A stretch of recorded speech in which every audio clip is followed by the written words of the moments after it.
মিলি আক্তার যেন বাংলাদেশের ওয়াল, জান প্রাণ উজাড় করে একটার পর একটা সেভ, নেই দম ফেলার ফুসরত। খেলাটা যেন হয়ে ওঠে মিলি আক্তার ভার্সেস উত্তর কোরিয়ার। কিন্তু ফুটবল তো আর একার পক্ষে সম্ভব নয়।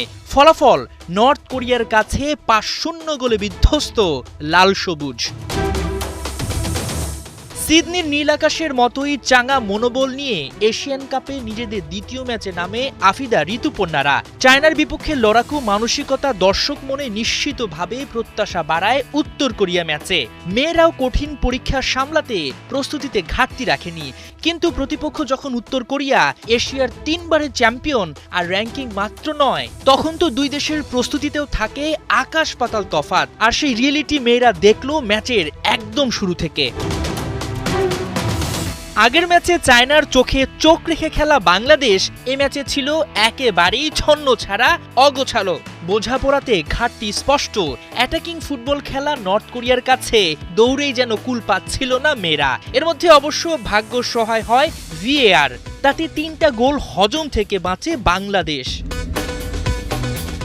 তবে সেই বাঁচা টিকে থাকলো কই? প্রথমার্ধের অতিরিক্ত মিনিটে কাপ্তান আফিদার ভুলে পেনাল্টিতে গোল হজম করে বাংলাদেশ। প্রথম লিড উত্তর কোরিয়ার, আর এরপরই শুরু হয় গোল বন্যার। ২ মিনিট যোগ হতে জোড়া পূরণ করে বিরতিতে মাইটি নর্থ কোরিয়া।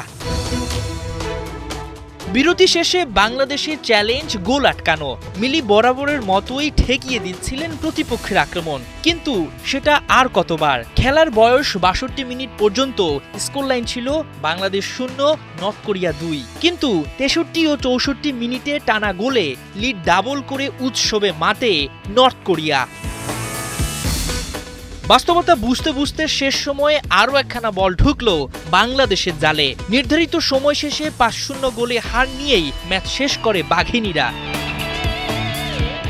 ২ ম্যাচে হারে অবশ্য কোয়ার্টার ফাইনাল এক প্রকার অসম্ভবই বাংলাদেশের জন্য। তবে সমীকরণ আর শেষ ম্যাচে পয়েন্ট পেলে অস্ট্রেলিয়ায় ইতিহাসই গড়তে পারে লাল সবুজ। নিজেদের শেষ ম্যাচে সোমবার পার্থে আফিদাদের প্রতিপক্ষ উজবেকিস্তান।